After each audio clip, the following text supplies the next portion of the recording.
inside.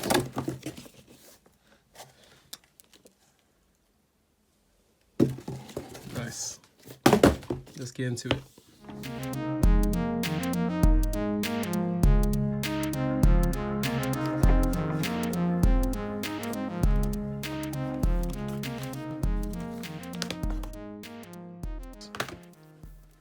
Geez, the box is kind of tall, with easy access to Google apps you use most.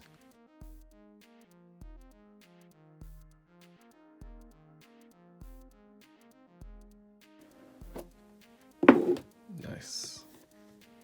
Again, we've got the Never Settle branding. Under the screen, fingerprint scanner.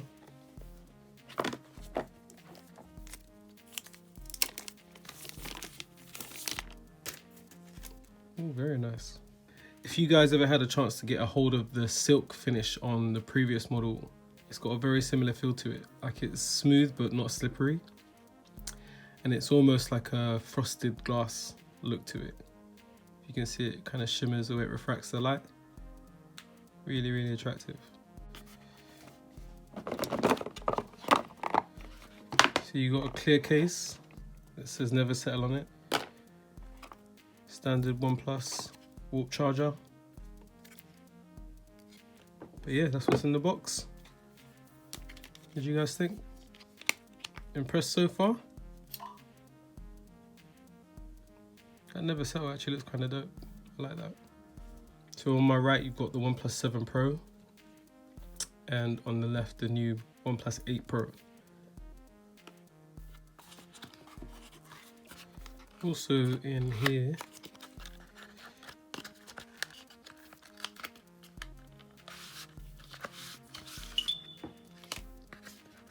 there are some user guide information. So you've got safety information, quick start guide, and what is this? An invitation letter. Now, as you can see, they've ditched the pop-up selfie camera for a front-facing 16 megapixel pinhole camera. Now, one of the reasons they've done that is because they've actually given the Pro version an IP68 rating for the first time. OnePlus has made a big deal about not going for that, but they feel like now that they're offering a distinct Pro model out of the gate, people expect to see things like an IP68 rating, which is one of the reasons for this design change. And personally, I favor it. I think it removes a weak point from the device, and the face unlock and the selfie camera seem to operate just fine, so no complaints for me. Now let's take a deeper look at both of the new OnePlus 8 series devices. As you can see, the screens of the devices are fingerprint magnets, but what screen doesn't have that problem? One thing I do like is that the 3D corning glass that they have on the back is resistant to grease and fingerprints. So the pristine look of the frosted finish on the back does maintain, and it doesn't get ruined so much by fingerprints. Both devices feature under-screen fingerprint scanning, and I must say that in use, it seems proper quick. Let's just do that again. It's responsive, it's reliable, it's consistent, which is all you really want from a fingerprint scanner. So no complaints there. I'm quite happy with Oxygen OS. As you can see, there's not much preloaded on the device. You've got Google Assistant and Google Apps, Duo, and that's about it. There's not too much in the way of bloatware there. I did have Facebook preloaded. I don't use Facebook, but that did come on the device. I think Instagram was on there when I turned it on as well. But other than that, there really isn't much going on, which is really good to see. All the latest features that you'd expect from Android 10 are there, including dark mode, as you can see here. And you can extend that to apps that don't necessarily support it yet for Android, so that's a good feature to have as well. When it comes to batteries, both devices slightly differ here, but in terms of actual use, you'll probably see a similar performance in both devices because the OnePlus 8 Pro is powering a higher resolution screen. So with that device, you get a 4,510 mAh battery, and with the OnePlus 8, you get 4,300 mAh. But again, like I said, in terms of actual use, the battery performance doesn't seem to differ that much between them. I'm getting an all-day performance out of both, similar usage, and again, like I said, the OnePlus 8 Pro is powering a higher resolution screen at 120 Hz versus a slightly lower resolution screen topped at 90 Hz. Warp charge on these devices has been given a boost. We now have Warp Charge 30T, which can take the device from 1% to 50% of charge in as little as 22 minutes, is what OnePlus are claiming. Now, I put my phone on charge at 1% and left it for about an hour, and within that hour it was charged to 100%, so I can definitely say that charging is speedy. With the OnePlus 8 Pro, you're getting Warp Charge 30 wireless, which you don't get on the OnePlus 8, but it means you can charge your OnePlus 8 Pro from up to 50% in just 30 minutes from a wireless charge. Now, unfortunately, we didn't get to try out OnePlus's new wireless charging dock that they said they were going to send, but we didn't get it in time for the launch, unfortunately. So I haven't been able to test that out. Both devices are running the latest Snapdragon 865 with the X55 5G chipset. They're both Wi-Fi 6 capable as well. While they do have dual SIMs, you can only use one 5G SIM card at a time. In terms of processing, both use the Adreno 650, and I've got 12 gig RAM versions of both of them, but there is a slight difference. While the 8 Pro has the LPDDR5, the 8 only has LPDDR4 RAM. In terms of speed, the LPDDR5 12GB RAM chipset will get you much faster speeds, but without the power consumption. So you're going to have a much more efficient device running on LPDDR5, delivering top performance without eating too much into your battery life. Both devices come in either 128GB storage or 256GB storage, but if you want the top spec 12GB RAM and 256 storage, you're going to get that in Glacial Green. I'm not sure if that's going to be a different option in other places, but in the UK at launch, the 12GB RAM version with 256 storage will come in Glacial Green. The other color available at launch in the UK is Onyx Black. Outside of the UK, they're going to be treated to two extra colors, the Interstellar Glow and Ultramarine Blue, which is a shame that we're not getting those over here because I think those colors. Now let's look at the camera setups of both devices. As you can see, there's an obvious difference between the two. On the right, you have the OnePlus 8 Pro. On the left is the OnePlus 8. The OnePlus 8 Pro has 4 cameras on it. So it has a 48 megapixel main camera, which is the new Sony IMX689 with a 1.78 aperture. Really good for low light shots. It has a telephoto camera, which is 3 times telephoto zoom, and a color filter camera, which is this one just here on the side. And obviously you got a large flash there, slightly smaller flash on the OnePlus 8. The color filter camera is a bit of a curiosity. I'm not entirely sure what their thinking is behind it. For me, it doesn't add that much to the experience of taking pictures, but they've said they've introduced it to give people another option. And I guess it gives the OnePlus 8 Pro a point of difference between some of the other devices that we've seen. Whereas the OnePlus 8 doesn't have the same 48 megapixel sensor for its main. It actually features the older Sony IMX586, which we have seen before, and that's paired with a 1.75 aperture lens. The wide angle camera on the OnePlus 8 is a 16 megapixel sensor with a 116 degree field of view, which is even wider than the OnePlus 8 Pro. And then the third camera down at the bottom here is a macro camera.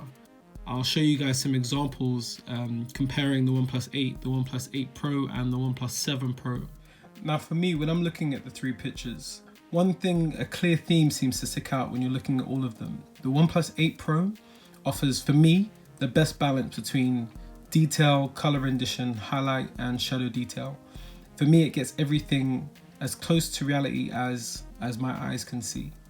Whereas the OnePlus 8 seems to saturate slightly more, and I guess to the layperson that may be more attractive immediately. Whereas the OnePlus 7 Pro offers slightly more detail for me than the OnePlus 8, and maybe that's because it's doing less processing, but the color and the contrast looks a little bit flatter compared to both of the OnePlus 8 series devices. Comparing the low light and the nightscape shots between all three, the OnePlus 7 Pro, the OnePlus 8 and the OnePlus 8 Pro, there isn't really an advantage between any of them. I think they all have strengths and weaknesses. I think the OnePlus 8 struggles in low light because the image stabilization doesn't seem to be as capable as the OnePlus 7 Pro or the OnePlus 8 Pro. But when it came to the nightscape shot, I think the OnePlus 8 actually looked the most realistic out of the three. I think the OnePlus 8 Pro is trying too hard, and again with the OnePlus 7 Pro, I think that's also over processing the image a little bit too much.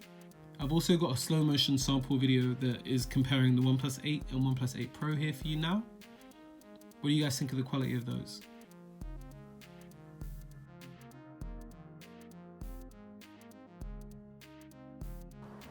To give you a good demonstration of how good the speakers and screen are, I'm sat outside in direct sunlight right now. I'm going to play a video that's shot in 4K 60p, an HDR video. and I'll play it on the highest res. Volume's all the way up. And again, I was sat in direct sunlight, and I'm not sure if it's as good to you guys as it is to me in person, but I can see everything pretty clearly on the screen. And again, I don't know if the sound is coming through as good as it is for me in person, but the sound quality coming out of these speakers is really, really impressive.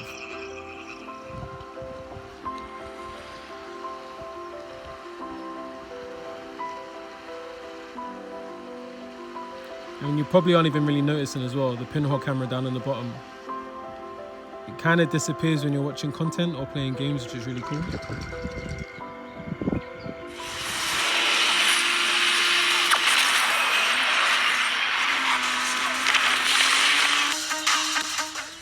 I just had to turn that down a second, but how good are those speakers? Like I'm really, really impressed by the gaming experience if you've got the speakers playing full volume.